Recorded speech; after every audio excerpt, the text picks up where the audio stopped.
What precautions do we need to take in summer? And to prepare yourself, I think you need to keep yourself hydrated. That's the first thing. So drink enough water and fluids so that you keep yourself hydrated, and always try and see if you can wear protective goggles if you're going out in hot sun, and wear a protective cap so that you don't get a heat stroke or something like that. So you need to be careful about it. Yeah, in India, I think glaucoma is the second leading cause of irreversible blindness. Irreversible blindness is because once you lose vision because of glaucoma, there's nothing that we can do to revert it back. There's no stem cell treatment available, there's no transplant available, there's nothing that's available to bring back the vision that we have lost. There are close to 11.5 million people in India who are affected by glaucoma and are blind because of glaucoma. So it is a huge number, and that could range anywhere from a very small baby who's born to a person who is very elderly. And as the Indian population is also aging, as you know now, the middle-aged and older people are much more now. And I think as we go by, maybe another 10 or 20 years, we will only have more and more old people.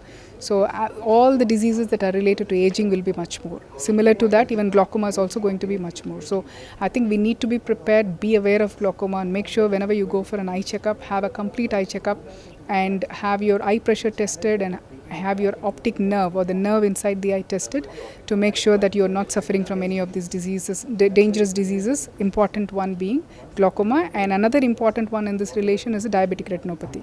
So many people who have diabetes also, they're just worried about keeping their blood sugars under control, but do not really worry about what can happen with the other organs. So you keep getting blood tests, you do renal function, kidney function tests, you do all those things, but very rarely do people go for an eye checkup. Retinopathy, diabetic retinopathy is one other serious disease which is also very blinding.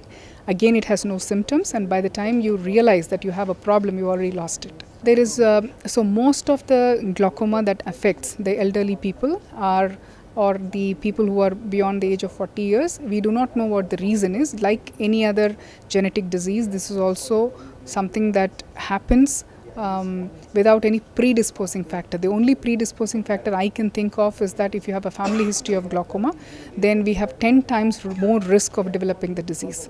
In certain groups of patients, for example, the congenital glaucoma, the children who are born with glaucoma, you can have a very, very high hereditary rate there. Also, consanguineous marriages. If marrying among your families, the cousins, they have a very high tendency to develop glaucoma. Some other kinds of glaucoma that are there are steroid induced. It can happen because of excessive use of steroid medications. It can happen because of injury to the eye. So it could be a trivial trauma, it could be a big injury, or it could be some previous surgery inside the eye. All these people are more prone to develop glaucoma. So the only way we can treat this disease is to diagnose it. So to diagnose it, we need to do a checkup. To do a checkup, we need to definitely have the people go and ask for a checkup. So when you go for an eye checkup, you say, especially when you are beyond the age of 40, you go for a reading glass, because most of us can't read the small print. So when you go for a reading glass, don't go and have a reading, just a glass checkup and take a glass and go away. Like how we do above 40 years, all of us do a general health checkup. Why do we do it? We want to make sure that we are healthy. So if you are doing that, I think this also is a part of it. You have to do a general eye checkup. When you say a general or a comprehensive eye checkup, do a complete eye checkup of the eye, of the front part of the eye, back part of the eye, the pressure in the eye, the way the nerve looks like, the way the nerve is functioning, everything will be looked at. So the Glaucoma Awareness Week is from the 12th of March until 18th of March. So the various programs that we'll be doing will start off with the Glaucoma Awareness Walk on the 12th morning, and followed by the CME program, that is for the doctors. That entire day we have it in this institute, and we have multiple other programs happening all across the state, all across the country, and all across the world. So the many things people are doing together to create awareness about this dreaded disease that is glaucoma.